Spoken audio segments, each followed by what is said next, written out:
ಅಂಕೋಲ ತಾಲೂಕಿನ ಶಿರೂರು ಗ್ರಾಮದ ರಾಷ್ಟ್ರೀಯ ಹೆದ್ದಾರಿ 66ರಲ್ಲಿ ಆದ ಭೀಕರ ಗುಡ್ಡ ಕುಸಿತಕ್ಕೆ ಇಡೀ ಉತ್ತರ ಕರ್ನಾಟಕವೇ ಬೆಚ್ಚಿಬಿದ್ದಿದೆ ಅಂತಾನೆ ಹೇಳಬಹುದು. ಕಳೆದ ಮಂಗಳವಾರ ಅಂದರೆ ಜೂನ್ 17ನೇ ತಾರೀಕಿನ ಬೆಳಿಗ್ಗೆ 8 ಗಂಟೆಯ ಸುಮಾರಿಗೆ ಅಂಕೋಲ ತಾಲೂಕಿನ ಶಿರೂರು ಗ್ರಾಮದ ರಾಷ್ಟ್ರೀಯ ಹೆದ್ದಾರಿಯಲ್ಲಿ ಈ ಗುಡ್ಡ ಕುಸಿತ ಸಂಭವಿಸಿದೆ. ಅಂಕೋಲ ತಾಲೂಕಿನಲ್ಲಿ ಸಂಭವಿಸಿದ ಈ ಭೀಕರ ಗುಡ್ಡ ಕುಸಿತಕ್ಕೆ 10ಕ್ಕೂ ಅಧಿಕ ಜನರು ತಮ್ಮ ಪ್ರಾಣವನ್ನ ಕಳೆದುಕೊಂಡಿದ್ದಾರೆ.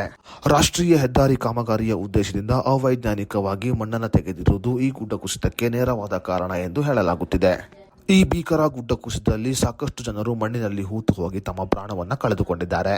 ಗುಡ್ಡ ಕುಸಿತವಾದ ಮಣ್ಣಿನಲ್ಲಿ ಸಿಲುಕಿಕೊಂಡ ವ್ಯಕ್ತಿಗಳಲ್ಲಿ ಪ್ರಮುಖವಾಗಿ ಗಮನ ಸೆಳೆಯುತ್ತಿರುವ ವ್ಯಕ್ತಿ ಎಂದರೆ ಅದು ಕೇರಳದ ಅರ್ಜುನ್. ಮಣ್ಣಿನ ಅಡಿಯಲ್ಲಿ ಸಿಲುಕಿಕೊಂಡಿರುವ ಅರ್ಜುನ್ ಬದುಕಿದ್ದಾನೆ ಎಂದು ನಂಬಲಾಗಿತ್ತು. ಆದರೆ ಆ ನಂಬಿಕೆ ಈಗ ಕಡಿಮೆಯಾಗುತ್ತಿದೆ.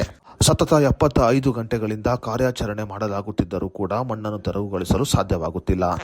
ಅಂಕೋಲ ತಾಲೂಕಿನ ಶಿರೂರು ಗ್ರಾಮದ ರಾಷ್ಟ್ರೀಯ ಹೆದ್ದಾರಿಯಲ್ಲಿ ಜುಲೈ 17ಕ್ಕೆ ಗುಡ್ಡ ಕುಸಿತ ಸಂಭವಿಸಿತ್ತು. ಇನ್ನು ಈ ಭೀಕರವಾದ ಗುಡ್ಡ ಕುಸಿತದಲ್ಲಿ ಕೇರಳ ಡ್ರೈವರ್ ಅರ್ಜುನ್ ಡ್ರೈವ್ ಮಾಡುತ್ತಿದ್ದ ಬೆನ್ಸ್ ಕಾರು ಕೂಡ ಕಣ್ಮರೆಯಾಗಿದೆ. ಅರ್ಜುನ್ ಡ್ರೈವ್ ಮಾಡುತ್ತಿದ್ದ ಬೆನ್ಸ್ ಲಾರಿಯ GPS ಈ ಪ್ರದೇಶದಲ್ಲಿ ಎಂಡ್ ಆಗಿದೆ. ಈ ಕಾರಣಗಳಿಂದ ಲಾರಿ ಮಣ್ಣಿನಲ್ಲಿ ಸಿಲುಕಿಕೊಂಡಿರಬಹುದು ಎಂದು ಊಹೆ ಮಾಡಲಾಗಿತ್ತು. ಇನ್ನು ಈ ಘಟನೆ ನಡೆದ 2 ದಿನದ ಬಳಿಕ ಲಾರಿಯ ಡ್ರೈವರ್ ಅರ್ಜುನ್ ಮೊಬೈಲ್ ಕೂಡ ಸದ್ದು ಮಾಡಿದೆ.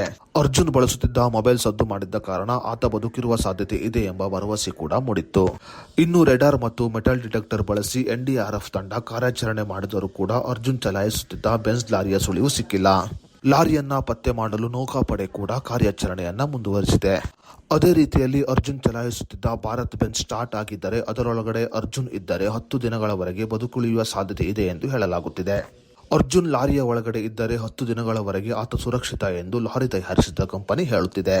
ಕೆಲವು ಸಮಯದ ಹಿಂದೆ ಚೀನಾದಲ್ಲಿ ಭಾರಿ ಮಳೆಗೆ ಮಣ್ಣು ಕುಸಿದಾಗ 19 ವರ್ಷದ ಯುವಕನೊಬ್ಬ ಮಣ್ಣಿನೊಳಗಡೆ ಸಿಲುಕಿಕೊಂಡಿದ್ದ. ಚೀನಾದ ಯುವಕ ಕೂಡ ಭಾರತ್ ಬೆನ್ಸ್ ಲಾರಿಯಲ್ಲಿ ಸಿಲುಕಿಕೊಂಡಿದ್ದ. ಚೀನಾದ ಆ ಯುವಕ ಸತ್ತು ಹೋಗಿದ್ದ ಎಂದು ಎಲ್ಲರೂ ಭಾವಿಸಿದ್ದರು. ಆದರೆ ಆತ ಬದುಕಿದ್ದ. ಅಂಕೋಲ ತಾಲೂಕಿನ ಶಿರೂರು ಗ್ರಾಮದ ರಾಷ್ಟ್ರೀಯ ಹೆದ್ದಾರಿಯಲ್ಲಿ ಆದ ಈ ಭೀಕರ ಗುಡ್ಡ ಕುಸಿತದಲ್ಲಿ ಸಿಲುಕಿಕೊಂಡಿರುವ ಅರ್ಜುನ್ ಕೂಡ ಬದುಕಿರುವ ಸಾಧ್ಯತೆ ಇದೆ ಎಂದು ಹೇಳಲಾಗುತ್ತಿದೆ.